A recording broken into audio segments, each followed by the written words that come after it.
এটা এই সরকারের ব্যর্থতা। আমি চাই এই সরকারের হাতকে আরো শক্তিশালী করা হোক। যদি সে না পারে, ছাইরে দিয়া আস্তে করে বলুক দেশের মানুষ বিপ্লবী সরকার গঠন করুক। আপনি যে সময় আন্দোলন সংগ্রাম করছেন সে সময় তো আসলে দেশের পরিস্থিতি খুবই খারাপ ছিল, সে সময় তো আগুন দেওয়া হয়নি, এখন কেন আগুন দেওয়া হলো এই বিষয়ে? এটা তো সরকারের ব্যর্থতা। যারা বাংলাদেশের জনপ্রিয় কন্টেন্ট ক্রিয়েটর কাফির বাড়িতে দুর্বৃত্তরা আগুন দিয়েছে।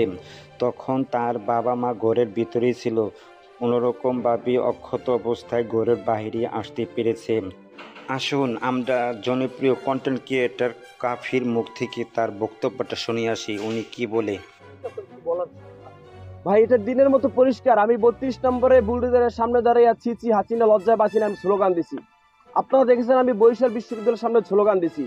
তারাই তো বলছে 32 নম্বর যারা পুরাইছে তাদের ঘর বাড়ি পুরাই দেওয়া হবে। দিনের মতো পরিষ্কার তাই হয়েছে। 32 পোড়ানোর প্রথম তাদের পোড়ানো হয়েছে কাফির বাড়ি। এটা এই সরকারের ব্যর্থতা। আমি চাই এই সরকারের হাতকে আরো শক্তিশালী করা হোক। যদি সে না পারে, ছাইরে দিয়া আস্তে করে বলুক দেশের মানুষ বিপ্লবী সরকার গঠন করুক। আপনি যে সময় আন্দোলন সংগ্রাম করছেন সে সময় তো আসলে দেশের পরিস্থিতি খুবই খারাপ ছিল, সে সময় তো আগুন দেওয়া হয়নি, এখন কেন আগুন দেওয়া হলো এই বিষয়ে? এটা তো সরকারের ব্যর্থতা। যারা পালাতক, যারা নিষিদ্ধ, তারা ক্ষমতায় তো আসতে পারে নাই। সেই অবস্থায় যদি দেশের মানুষের এভাবে আমরা যারা ফ্রন্টে থেকে আন্দোলন করছি তাদেরকে, এবং গাজীপুরেও দেখবেন, এবং উপদেষ্টা নাহিদ ভাই, আসিফ ভাই, তাদের সচিবালয়েও তো আগুন দেওয়া হয়েছে। এই সরকারের ব্যর্থতা। আমি মনে করি আমার আলটিমেটাম 7 দিন। আমি 7 দিনের মাথায় রাজপথে দাঁড়াবো। যদি বিচার না করা হয়, আমার ঘর যদি পূর্ণভাবে গঠন উঠানো শুরু না হয়।